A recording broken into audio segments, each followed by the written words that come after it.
السلام علیکم دوستو، آج کی کہانی کا نام ہے زبان کا زخم۔ ایک بادشاہ کسی جنگل میں اکیلا جا رہا تھا کہ اچانک اسے شیر نے آ لیا۔ اتفاق سے ایک کسان بھی آ نکلا جس کے ہاتھ میں ٹیڑھی ترچھی لکڑی اور دوسرے میں درانتی تھی۔ شیر بادشاہ پر حملہ کرنے ہی والا تھا کہ کسان نے پھرتی سے ٹیڑھی لکڑی اس کے گلے میں دبا کر درانتی سے اس کا پیٹ چاک کر دیا، جس سے بادشاہ کی جان بچ گئی۔ بادشاہ نے کسان کو اس مدد کے صلے میں گاؤں کی نمرداری کے ساتھ بہت سی زمین بھی دے دی اور کہا کہ ہر تہوار کے موقع پر ہمارے یہاں دوستوں رشتہ داروں کی جو خاص دعوت ہوتی ہے اس میں تم بھی آیا کرو، کیونکہ تم بھی اب میرے سچے دوست ہو۔ تھوڑے دنوں میں بادشاہ کے یہاں دعوت ہوئی تو کسان بھی آیا۔ اول تو اس کے کپڑے اتنے اعلیٰ نہیں تھے، دوسرے بادشاہ کے پاس بیٹھنے کا ادب سلیقہ بھی نہ جانتا تھا، اس سے کئی غلطیاں ہوئیں۔ کھانا آیا تو وہ بادشاہ کے ساتھ ہی کھانے کو بیٹھ گیا۔ بادشاہ نے ناراض ہو کر کہا، تم بڑے گوار آدمی ہو، چھوٹے بڑے کی تمیز نہیں کر سکتے، بہتر یہی ہے کہ اسی وقت اٹھ جاؤ۔ کسان شرمندہ ہو کر چلا گیا اور کئی سال تک بادشاہ کے پاس نہ گیا۔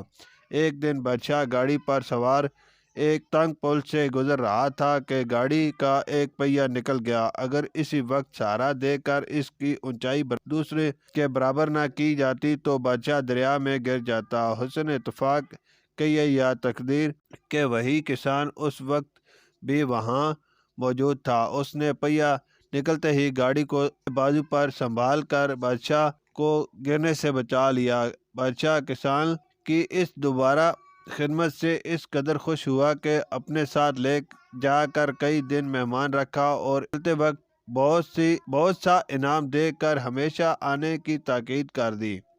کسان نے کہا، بادشاہ سلامت، میں نے 2 دفعہ حضور کی جان بچائی ہے، اب حضور بھی ایک میرا کہا مان لیں کہ میری پیشانی پر درد ہے اور اس کا علاج یہ ہے کہ آپ ایک تلوار کا ہاتھ مار دیں، اس میں اگر ہڈی بھی ٹوٹ جائے تو کوئی خوف نہیں، میں چند دن میں اچھا ہو جاؤں گا اور یہ درد جاتا رہے گا۔ بادشاہ پہلے تو مانتا نہیں تھا، مگر کسان کے سخت اصرار کرنے اور زور دینے پر آخر اس نے تلوار کا ہاتھ مار ہی دیا، جس سے 1 انچ گہرا زخم پڑ گیا۔ کسان زخم کھا کر چلا گیا اور چند روز میں معمولی علاج سے زخم اچھا ہو گیا۔ کچھ دن بعد بادشاہ نے اسے اپنے پاس بلا کر حال پوچھا تو کسان نے عرض کیا کہ بادشاہ سلامت، خدا کے فضل سے تلوار کے زخم کا اب نشان تک نہیں رہا، مگر پہلی دعوت میں حضور کے بدتمیز گوار کہنے اور نکال دینے کا زخم اب تک میرے دل پر